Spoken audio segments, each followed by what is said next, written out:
Hello everyone, welcome back to the channel. Today I want to look at a very important and super useful grammar structure that is called yo. Yo is a word and it has a lot of different usages, but today we will focus on the most important four. First, before we get into any examples and any structures or anything else, let's look at a random fact. This is the kanji for yo, and you might have seen this already as sama, because the kunyomi of this kanji is sama here. Now, the onyomi is yo, so this is the yo that you can see here and the yo that we will talk about today. It's not really something you need to know, but it's really interesting that this yo also is the kanji in sayonara. So this yo here is actually the same kanji as sama, which I didn't know until I actually researched this kanji. So it's really just a fact that probably most people don't know, but yeah, it's an interesting one. These are the four usages I want to talk about today. You can say how something appears to be, you can express similarity, express necessity, and you can also describe a change in a situation or in something, just when something changes. All of these things can just be done with this little yo. And I think it's really amazing that you can express this much just by using a little word like this. The first usage of yo is to say how something appears to be. Here you can see the four situations that can arise. So when you have a verb before the yo, an e adjective, a na adjective, or a noun. We'll just look at example sentences for all of them in order from top to bottom. So let's first look at this. So it's verb plus yo, this. So as we have a present and also a past tense verb form in Japanese, of course we have many more, but these two are the most used ones. We want to talk about these two here. So I made a present tense example and a past tense example, which will come after this one. Yoku koko ni kimasu. He often comes here. Now this sentence is just a normal standard sentence. There is no yo in it, and it's a very flat sentence. Like, it doesn't really have any nuance to it. It just means what it says, right? Now let's see what the same sentence means if you just add a yo in there. So we have the same sentence, right? Every word is the same, except that you now have this yo. Yoku koko ni kuru you desu. Yoku koko ni kuru you desu. It appears that he often comes here. You don't really know if that is true, but it's something you have heard or something you have seen, and you think that he often comes here, right? So you cannot say for certain. Like, the first sentence here is for certain. It seems like you really know that he often comes here. Here's just something that might be the case. So let's look at the past tense. Mae mo koko ni kimashita. He came here before. And now if you add the yo to it, you get mae mo koko ni kita yo desu. It appears that he came here before. Everything is the same, just this it appears that is added. So let's look at sentences that are with e adjectives before the yo. So we have kono onigiri wa oishii desu. Now if you add the yo, it becomes kono onigiri wa oishii yo desu. Now let's look at the na adjective, which is the same thing. So watashi no inu wa koko ga suki desu. And with the yo, it becomes watashi no inu wa koko ga suki na yo desu. It appears that my dog likes it here. So as you can see, the na is needed because suki is a na adjective. And the same thing happens with the noun, but this time you need a no. So kare no imoto no you desu. It appears that she is his sister. Let's get to the second function of yo, which is to express similarity. The way this is implemented in a sentence is as a na adjective. You can have a verb before it or a noun, but when you have a noun before it, you have to put this no here. That's important.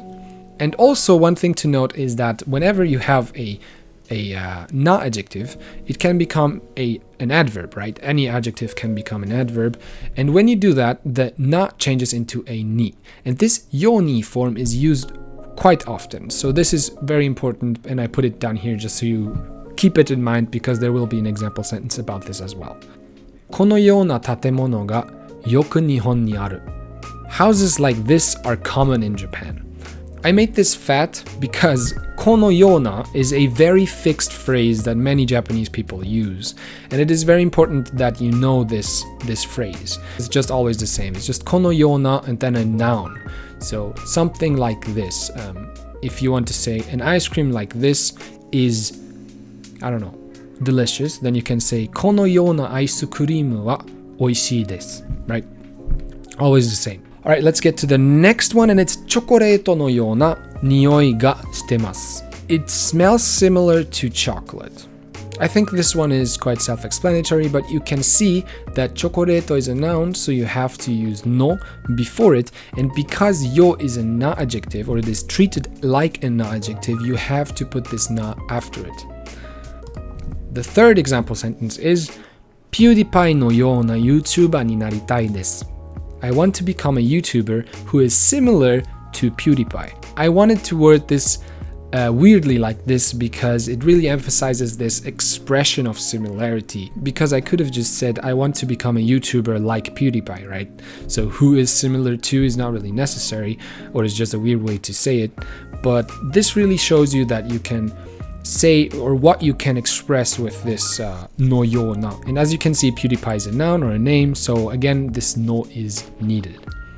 And now, let's look at the next sentence, which is ピューディパイのように YouTuber になりたいです. Which is basically the same sentence, but the ni and the na are not the same. So the na became a ni, and as you remember, I told you that this can also be used as an adverb, as any na adjective as well, where the na changes into a ni. In this case, guess what the translation would be? As you know, this translation, it shouldn't be too hard to guess this translation, but just take a second, pause the video here, and think about this translation real quick, and I will reveal it in 5 seconds or so.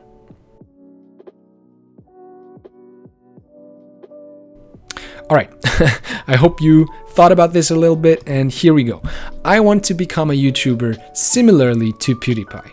So obviously, in English as well, similar to became an adverb. And the change in meaning is quite extreme because it doesn't mean the same thing at all. This sentence means that you want to become a person who is similar to PewDiePie, right? So it is about the person who is similar. And here, it's about the action that is similar. These two things are not the same. Of course, adverbs always refer to verbs and adjectives always refer to nouns, so this just makes a lot of sense. But I just wanted to really showcase this difference again because sometimes this might be confusing to people. The third way to use yo is to express necessity. As you can see, this grammar is really easy. It's just the potential verb form of any verb plus yo ni. And this time it's always yo ni. You will not have to use this as an adverb, but it's just a fixed phrase, yo ni. 新しい家を買えるようにお金が必要です. In order to be able to buy a new house, money is necessary. So as you can see, I made in order to red because that's the key phrase here. It expresses necessity, so you want to buy a new house. And this after the yoni is what is necessary. Now in this sentence, I explicitly used the word necessary, which is hitsuyo, but you don't really need to do that. So let's look at the next sentence so I can show you this. Here I don't use the word hitsuyo, but it still talks about necessity because in order to achieve this part of the sentence, so 新しい家を買えるように働かないといけません. So again, in order to be able to buy a new house, it's the same as up here, I need to work. So this time I used the verb also to show you that you can use a verb after the yoni. It doesn't have to be hitsuyo or any other noun for that matter. It can be, but it doesn't have to be. Now I explicitly again use the word need. It also kind of means necessity, but you can still say 新しい家を買えるように働く. So I work in order to be able to buy a new house. I just put the need here, so 働かないといけません means I need to work, just to emphasize this necessity. But you can just leave this away and just say 働く as well. The fourth and final use of yo is to describe a change. The way you do this is by having a verb and then yo ni naru. This naru is very important as it is always naru. Always. So it's yo ni naru is a fixed phrase, and you need to use this verb at the end, and then it means that you are describing a change. So I put this naru here as bold letters so you can really see that this is emphasized. 毎日 YouTube を見るようになりました. It came to be that I watch YouTube every day. As you can see, miru is in present tense, and it just means that there was a change, and now you watch YouTube every day. Before, implicitly stated, of course, you weren't watching YouTube every day.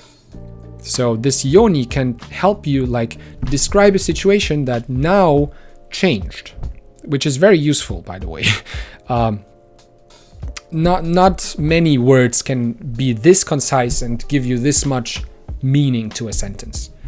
Let's look at another example that is basically the same sentence, but this time we have the potential form, which is also a very useful form that is often used with this pattern, which is mireru yoni. So, 毎日 YouTube を見れるようになりました.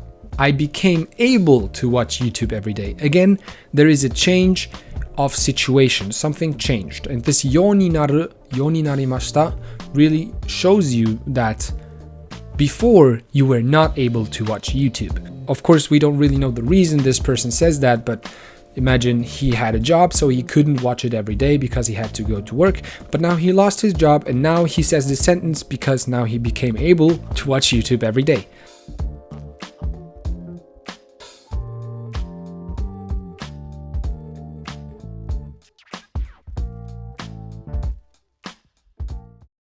As always, if you liked the video, leave a like, and also subscribe if you want to see other videos like this one.